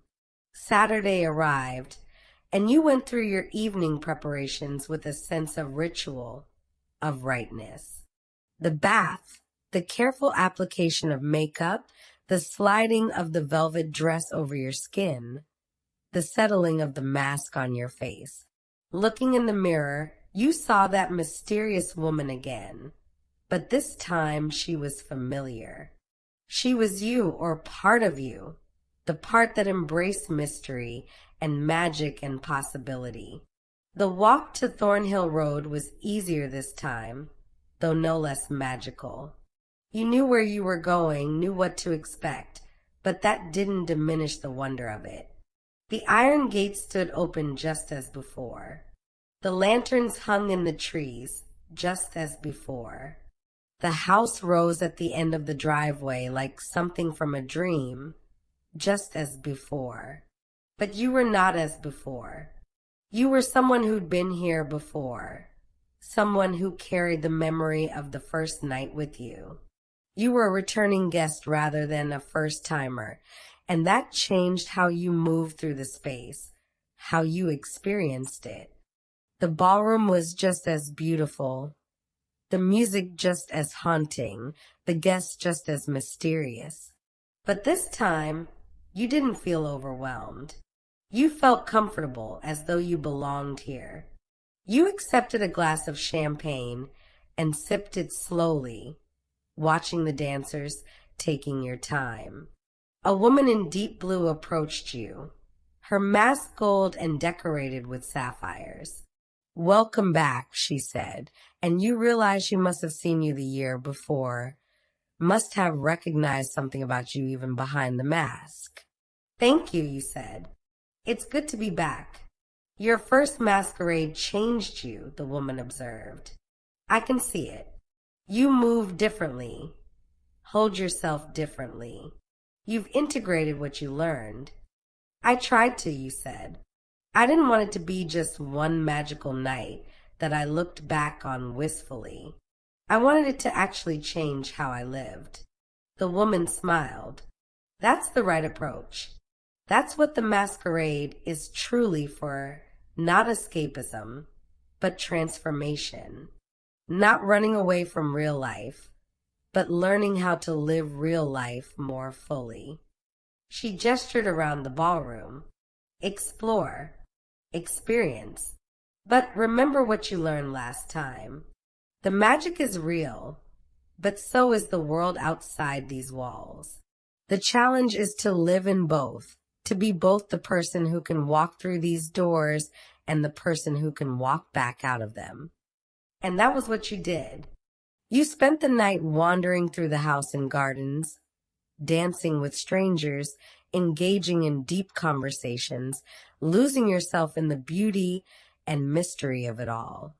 But you also remained grounded, aware, conscious of yourself and your choices. You weren't trying to escape your life. You were enriching it, adding to it, gathering experiences and insights to bring back with you. You visited the maze again, found the tree at its heart, stood beneath its branches, and felt that same sense of connection, of possibility. But the visions you saw this time were different. You saw yourself as you were now, changed by the first masquerade, and you saw how you could continue to change, to grow, to become more fully yourself. You saw the path ahead of you, not fixed and predetermined, but full of choices, full of potential. You saw that you had the power to shape your life, to make it into something beautiful and meaningful, to find magic in the everyday world, just as you found it here in this enchanted house. When the clock struck 3, you left with the other guests, walking back through the gardens and down the driveway and through the iron gates. But this time you didn't feel sad. You felt fulfilled, satisfied, ready to return to your ordinary life and live it with the same intensity and presence you brought to the masquerade. The walk home was peaceful. You didn't rush, didn't try to hold onto the magical atmosphere. You let it fade naturally. Let yourself transition back into the everyday world, knowing that you carried the important parts with you. The insights, the experiences, the changed perspective. And when you got home and undressed and washed your face and climbed into bed, you felt complete. The masquerade was wonderful, magical, transformative, but so was your regular life in its own quieter way. Both had value, both had beauty, both had meaning. As you drifted off to sleep, you thought about next year, about the invitation that would come again if you continued to need it, continued to be ready for it. But you didn't cling to that thought. You let it go, trusting that when the time was right, when you needed another dose of magic and mystery, the invitation would find you. For now, you had everything you needed. You had your memories, your changed perspective, your commitment to living fully.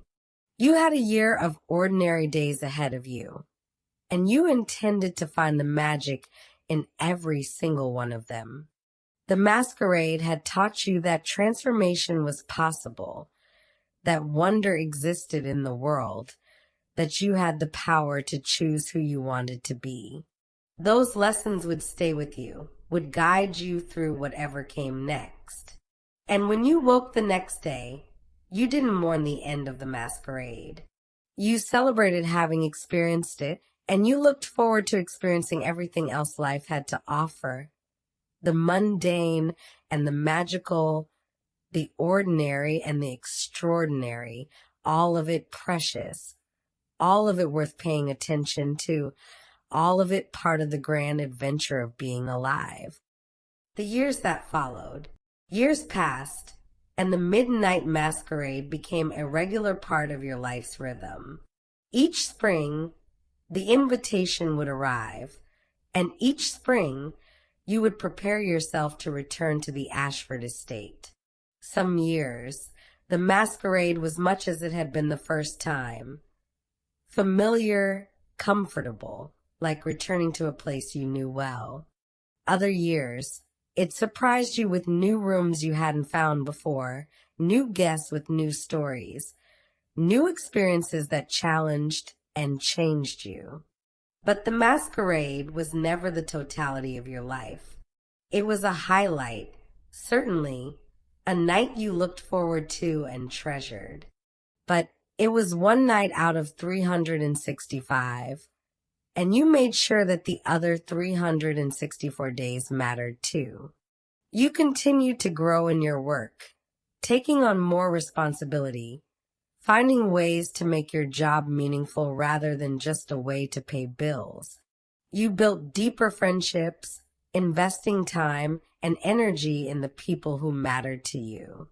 You traveled when you could, seeking out beauty and adventure in the wider world. You created art, wrote stories, made music, filled your life with creative expression.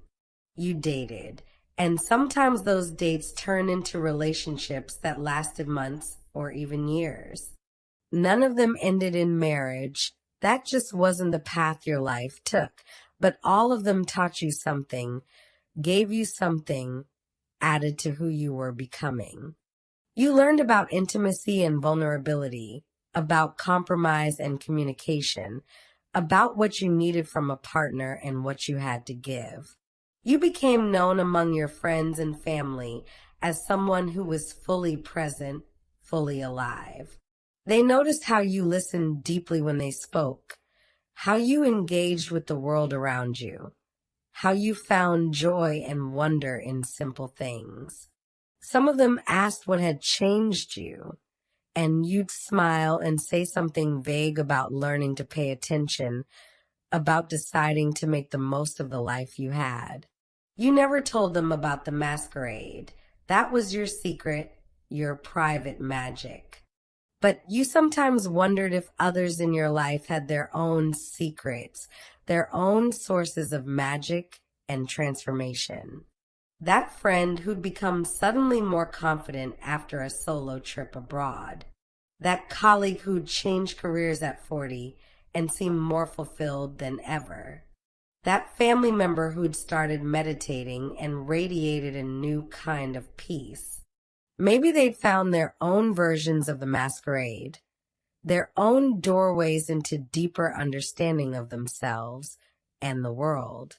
At the masquerades, you became something of a regular. Not in the sense that you haunted the place or tried to build an identity around it, but in the sense that you were recognized by others who returned year after year.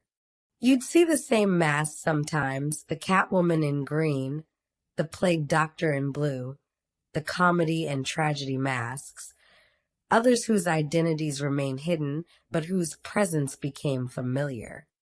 You didn't try to break the anonymity, didn't try to find out who these people were in the outside world. That would have violated the spirit of the masquerade.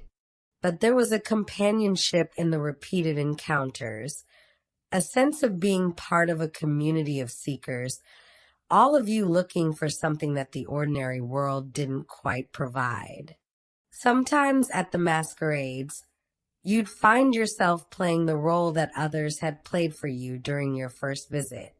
You'd notice someone who had that first-timer look, overwhelmed, uncertain, full of wonder and confusion, and you'd approach them gently, offer them some small piece of guidance or reassurance. You'd tell them about the tree in the maze, or about the importance of exploring at their own pace, or about remembering to leave at 3 o'clock. You'd pass on the wisdom that had been passed to you, keeping the tradition alive. And each time you did this, each time you helped orient a new guest or soothed a worried one, you felt a deep satisfaction. This was part of the gift of the masquerade, not just what you received, but what you could give back, how you could help others have the experience they needed. The house itself seemed to change from year to year, or perhaps you just discovered new parts of it. One year, you found a room full of hourglasses, each one measuring time in different ways, some running quickly, some slowly, some seemingly not at all.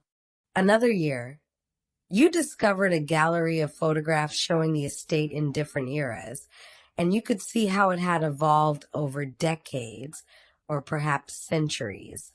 Yet another year, you stumbled upon a small chapel, candlelit and quiet, where a few guests sat in meditation or prayer. Each discovery added to your understanding of the place, your sense of its history and purpose. The Ashford Estate was more than just a venue for parties. It was a living space full of intention and meaning, designed to facilitate transformation and self-discovery. You learned, over the years, that there were other guests who took their connection to the masquerade further than you did. Some became patrons, supporting the estate financially. Others volunteered their time to help maintain the gardens or restore rooms in the house. A few even lived there, taking on the role of those silent black masked figures who stood watch at the gates and doors. You were offered the opportunity to become more involved several times, but you always declined politely. You understood your own nature well enough to know that the masquerade worked for you precisely because it was bounded, limited, special. If it became a bigger part of your life, if you got too deeply involved in its operations and mysteries, it might lose some of its magic for you. Better to remain a grateful guest, a yearly visitor, someone who took what the masquerade offered and carried it back into the wider world. That was your role, your contribution, to be proof that transformation didn't require renouncing normal life, that magic and mundanity could coexist, that wonder could be found anywhere if you learned to look for it properly. As you move through your 40s and into your 50s, the masquerade continued to be relevant, though what you took from it changed. In your 40s, you'd been seeking confirmation that life still held possibility, that you hadn't missed your chance for adventure and meaning. The masquerade had given you that confirmation abundantly. In your 50s, you were seeking something different, a sense of continuity, of tradition, of connection to something larger than yourself. The masquerade provided that too. Returning year after year, seeing the same house and the same familiar masks, being part of a community that stretched across time, it anchored you, gave you a sense of belonging to a story that was bigger and older than your individual life. You began to think about your own mortality more in these years, as everyone does when they hit their 50s. You thought about what would happen when you eventually stopped receiving invitations, whether because you'd learned all you needed to learn from the masquerade, or because you'd aged beyond what it could offer, or simply because your time was done. The thought made you sad, but not desperately so. You'd learned to hold things lightly, to appreciate what you had while you had it and let go gracefully when it was time.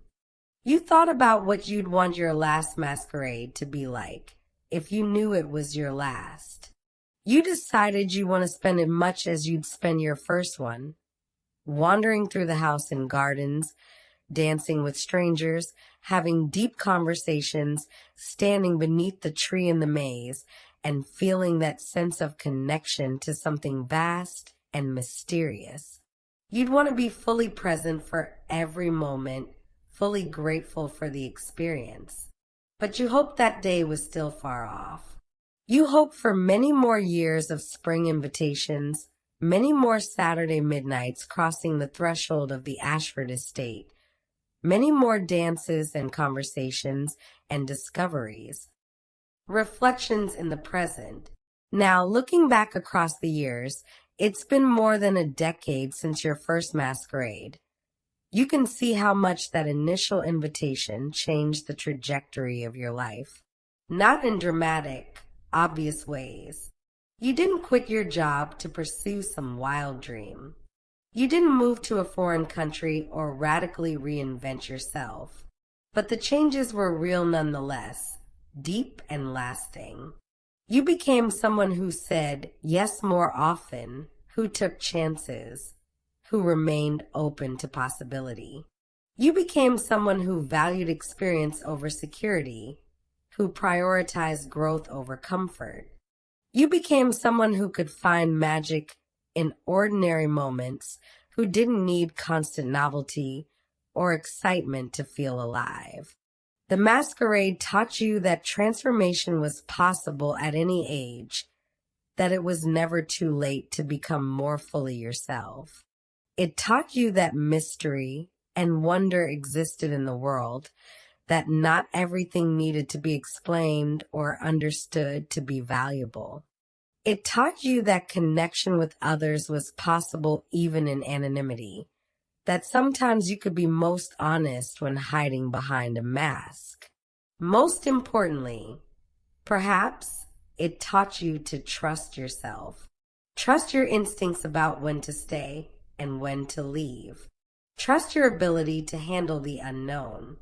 Trust that you could navigate between different worlds, the magical and the mundane, without losing yourself in either one. You think about all the people who received invitations over the years and chose not to go, who threw them away out of fear or skepticism or simple busyness. You understand their choice. The invitation was strange, the house was mysterious, the whole thing seemed risky and potentially foolish. But you're also grateful that you weren't one of them, that you had the courage or curiosity or recklessness to walk through those iron gates. Your life isn't perfect. You still have struggles and disappointments, bad days and difficult moments. The masquerade didn't solve all your problems or make you immune to the challenges of being human. But it gave you a framework for dealing with those challenges, a reminder that there was always more to life than whatever difficulty you were currently facing. When things got hard, you'd think about the tree in the maze, about the vision of different possible futures it had shown you. You'd remember that you always had choices, always had the power to shape your life, even if you couldn't control every circumstance. That memory, that reminder, helped you through more difficult times than you could count. You think about the Catwoman in green, who you've seen at every masquerade since your first one. You still don't know her name, still don't know what she does in her regular life, but you've come to think of her as a friend of sorts, someone who understands this part of your life, this secret magic you carry. Last year, she pulled you aside and thanked you for something you'd said to her years ago, something about embracing uncertainty.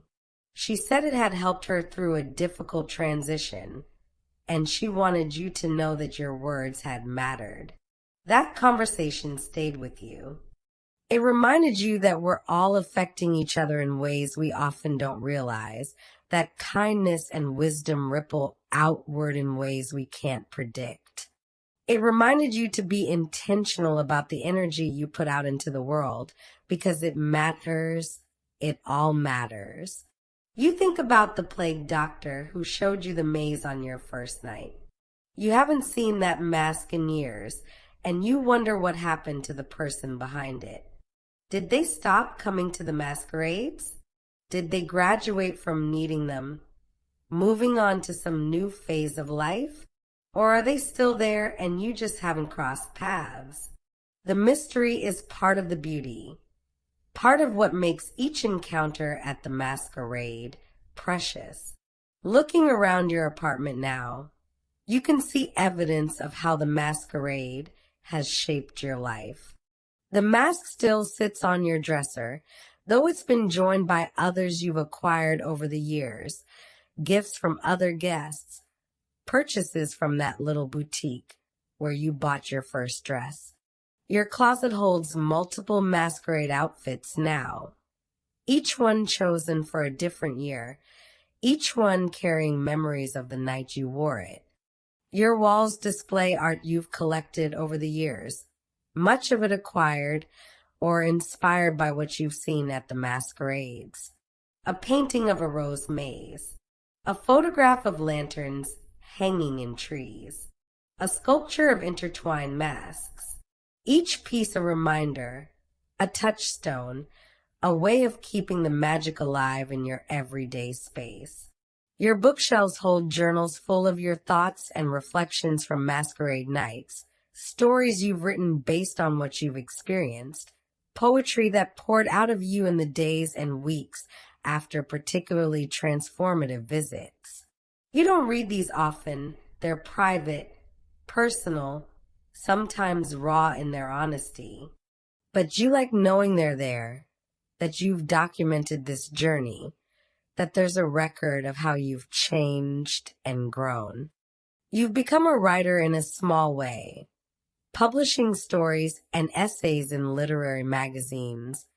Nothing that's made you famous or wealthy, but work that's meaningful to you and to the small audience who finds it. Your writing is often described as having a quality of magic realism, of finding the extraordinary within the ordinary. You smile when you read those reviews, knowing where that quality comes from, what invisible source feeds your imagination. You've also become someone who mentors others, younger people at work or in your community who are searching for meaning, who feel stuck or uncertain about their lives. You don't tell them about the masquerade. That's not something you can share directly. But you share the lessons you've learned there, translated into language that makes sense outside that context. You tell them about the importance of saying yes to mystery, of taking calculated risks, of remaining open to transformation. You tell them about finding the courage to become more fully themselves, about how authenticity and self-knowledge are lifelong pursuits.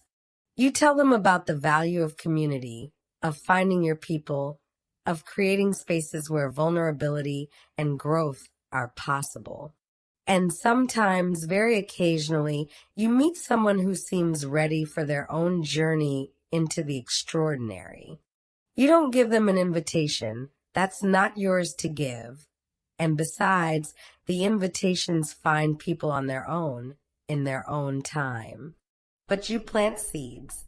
You talk about the importance of paying attention, of being open to unusual opportunities, of trusting your instincts when something mysterious calls to you. You've noticed that some of these people years later will come back to you changed in a particular way. They have a familiar look in their eyes, a certain quality to how they move through the world. And you wonder, did they receive an invitation? Did they find their own version of the Ashford estate, their own doorway into transformation? You never ask, just as you hope they'll never ask about yours. Some mysteries are meant to stay mysterious. The continuing dance. Tomorrow night is Saturday, and your invitation arrived 3 days ago. This will be your 15th masquerade, if you've counted correctly. 15 years of walking through those iron gates, 15 years of dancing in that candlelit ballroom, 15 years of discovering new rooms and returning to familiar ones. 15 years of transformation and growth and magic. You've laid out your dress for tomorrow, a new one this year. Deep forest green with silver embroidery that catches the light. You've cleaned your favorite mask, the original one you bought for your first masquerade. It's black lace and feathers, still beautiful after all these years. You've made sure your shoes are comfortable, that you have nothing planned for Sunday, so you can sleep late after returning in the early morning hours. But more than the practical preparations, you've been preparing internally, thinking about what you want to take from this year's masquerade, what questions you're carrying, what parts of yourself you want to explore or transform. You're not the same person you were at your first masquerade, or your fifth, or your 10th. You're someone who's lived through 15 years of growth and change, who's accumulated new experiences and new wisdom. This year, you find yourself thinking about legacy, about what mark you want to leave on the world, what you want to be remembered for, how you want to use whatever years you have left. These aren't morbid thoughts. You're healthy and expect to live many more years. But you're also at an age where these questions feel more urgent, more important to consider seriously. You're hoping the masquerade will give you some insight into these questions, just as it's given you insight into so many other aspects of your life over the years. Maybe you'll have a conversation with someone that shifts your perspective. Maybe you'll find a new room in the house that speaks to exactly what you need to hear. Maybe you'll stand beneath the tree in the maze and see a vision of the years to come, the potential that still exists within your life. Or maybe none of those specific things will happen, but you'll still come away changed in some subtle way, oriented differently, carrying a new understanding or a renewed commitment to living fully. That's the thing about the masquerade. It always gives you what you need, even when you don't know what that is until you receive it. You think about all the other guests who will be there tomorrow night, each one on their own journey, seeking their own transformation. First-timers overwhelmed by the magic of it all. Regulars returning for another dose of wonder. People at crossroads in their lives looking for direction. People who found their direction celebrating with gratitude. All of you gathering in that liminal space, that place between worlds, that house that exists at the intersection of what is and what could be. The Midnight Masquerade is many things to many people. For some, it's an escape, a brief respite from the difficulties of ordinary life. For others, it's a catalyst, sparking changes that ripple outward through all their days. For still others, it's a reminder, a yearly check-in with the deepest parts of themselves, a chance to make sure they're still on the path they've chosen. For you, it's all of these things and more. It's a home of sorts, not the place where you live, but a place where you belong, where you're understood, where you can be fully yourself. It's a gift that keeps giving, a well that never runs dry, a source of inspiration and renewal that you can return to again and again. And it's a mystery that deepens rather than resolves. After 15 years, you still don't fully understand the masquerade. You don't know who orchestrates it, or how the invitations choose their recipients, or what magic makes it all possible. But you've learned that not knowing is okay, that some things are better left mysterious, that sometimes the questions are more valuable than the answers. Tomorrow night, you'll walk through those iron gates once more. You'll see the lanterns hanging in the trees and the house rising at the end of the driveway. You'll climb the front steps and cross the threshold into that grand entrance hall. You'll accept a glass of champagne and make your way to the ballroom. You'll dance with strangers and wander through corridors and explore gardens in the darkness. You'll lose yourself in the magic and find yourself in the transformation. And when the clock strikes 3, you'll leave, walking back through the gates and through the empty streets to your home. You'll carry with you whatever gifts the night has offered, whatever insights or experiences or connections you've made. You'll integrate them into your life. Let them change you in whatever ways they need to change you. But all that is tomorrow. For now, you sit in your apartment in the fading afternoon light, holding next year's invitation in your hands, feeling that familiar mix of anticipation and gratitude. The masquerade has been such a gift in your life, such a source of growth and joy and meaning. You've been so lucky to find it, or to be found by it. You think about writing something, a letter to your first-time self, perhaps telling her all the things you've learned, assuring her that accepting the invitation was the right choice. Or maybe a letter to the person who sent you the invitation, thanking them for this opportunity, for this gift, for this doorway into transformation. Or maybe just a journal entry, capturing this moment of anticipation before tomorrow night, this space of possibility before the experience begins. But in the end, you decide to simply sit with the feeling, to be present with the gratitude and excitement and readiness you're experiencing. Words can come later. For now, this moment is enough. You and the invitation and the promise of tomorrow night, the promise of another dance in that candlelit ballroom, another walk through those enchanted gardens, another chance to become more fully yourself. Outside your window, the sun is setting, painting the sky in shades of rose and gold.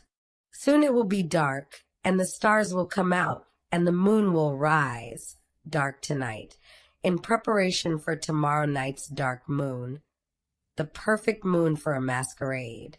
You watch the sunset and think about cycles, about how the masquerade returns year after year, just as the seasons return, just as the moon cycles through its phases, just as you yourself return again and again to this experience that has shaped so much of your life. Everything is connected, you realize.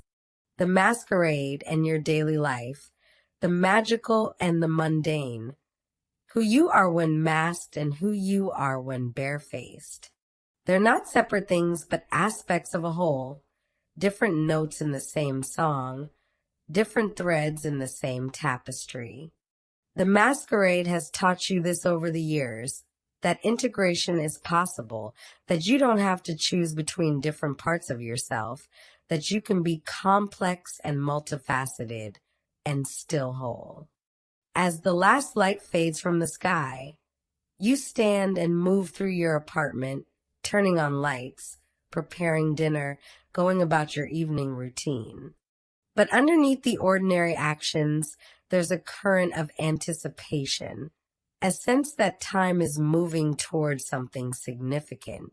Tomorrow night, the masquerade, another opportunity for magic and transformation and wonder. You sleep deeply that night, dreaming of ballrooms and mazes, of masks and music, of a tree at the heart of a garden whose branches hold all possible futures. And when you wake, you know with absolute certainty that whatever the coming night brings, you're ready for it. You've been preparing for 15 years, after all. You know how to walk between worlds. You know how to let transformation happen. You know how to dance. The day passes in a pleasant blur of preparation and anticipation. You take care of necessary tasks, knowing you'll be in no state to deal with practical matters when you return in the early morning hours. You eat a good meal, knowing you'll need the energy. You rest, conserving your strength for the night ahead. And then, as evening falls and the dark moon rises, you begin your transformation. The bath with its rose-scented oils. The careful application of makeup that emphasizes your eyes behind the mask. The sliding of the forest green dress over your skin. Its weight and softness familiar and comforting. The settling of the black lace mask on your face, its ribbons tied securely at the back of your head. You look in the mirror and see her, the version of yourself who's brave enough to walk through mysterious gates, curious enough to explore enchanted houses, open enough to be transformed by what she finds. She's been a part of you for 15 years now, this masked woman, but she never gets old, never feels tired or routine. Every year, putting on the mask and dress is like putting on magic itself, like stepping into a role that's somehow more authentic than any role you play in ordinary life. You leave your apartment just before 11:30, giving yourself plenty of time to walk to Thornhill Road. The night is cool and clear, perfect for a masquerade. The streets are quiet at this hour, most people already home for the night, unaware of the magic about to unfold in their midst. You see other guests as you walk, all moving in the same direction, all masked and dressed in finery. A man in deep purple with a fox mask, 2 women in silver and gold, their masks decorated with crystals that catch the streetlight. An older couple in matching black, their masks simple but elegant. No one speaks, but there's a companionship in the shared journey, a recognition that you're all part of something special. Thornhill Road appears before you, its cobblestones gleaming slightly in the darkness. You turn onto it and see the iron gates ahead. Open as always, lanterns lighting the way. Your heart beats faster as you approach, not from nervousness, but from excitement, from readiness. You pass through the gates, nodding to the black masked figure that stands beside them, and begin the walk up the driveway. The house comes into view, its windows glowing, music already drifting from within. It looks just as it has every year, imposing and mysterious and welcoming all at once. It looks like home. You climb the front steps, cross the threshold, enter the grand entrance hall with its marble floors and massive chandelier. You accept a glass of champagne from a passing waiter.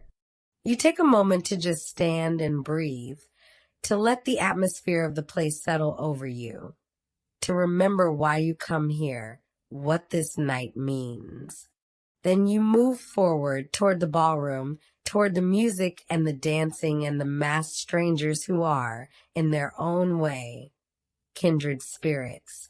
You move toward the magic, the transformation, the possibility. You move toward whatever this year's masquerade has to offer, ready to receive it, ready to let it change you in whatever ways you need to be changed. The night stretches ahead of you, full of potential, full of promise. 3 hours until the clock strikes 3. 3 hours of living fully and deeply and magically. 3 hours to dance and explore and discover and become. You step into the ballroom, and the music swells around you and you begin to dance. And the story continues as it has for 15 years, as it will for years to come. Your story, and the story of the midnight masquerade, and the story of all the seekers who found their way through those iron gates into transformation and wonder. All of your stories interweaving, all of you dancing together in that candlelit space where anything is possible and magic is real and the ordinary rules don't apply. This is where you belong. This is what you needed. This is the gift that keeps giving year after year after year. Welcome back to the masquerade. Welcome home.